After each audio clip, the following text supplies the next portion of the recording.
হলুদ রং। আমরা হলুদ রঙের জামা কাপড় অনেক সময় পরে থাকি, মানে যেমন ধরুন এই সরস্বতী পুজো, সেই সময় আমরা হলুদ রঙের শাড়ি পরছি, পাঞ্জাবি পরছি। আবার বসন্ত উৎসবের সময়ও কিন্তু আমরা অনেক ক্ষেত্রেই হলুদ পরে থাকি।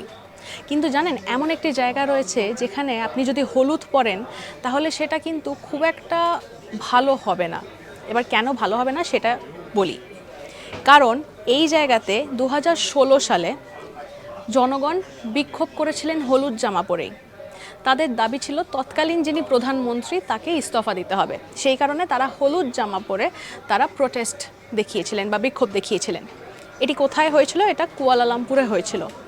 এবং সেখানেই মনে করা হয় যে হলুদ জামা কিন্তু প্রোটেস্ট বা বিক্ষোভের প্রতীক হিসাবে, বা হলুদ রং, শুধু জামা বললে ভুল হবে, হলুদ রংটা হচ্ছে বিক্ষোভের প্রতীক।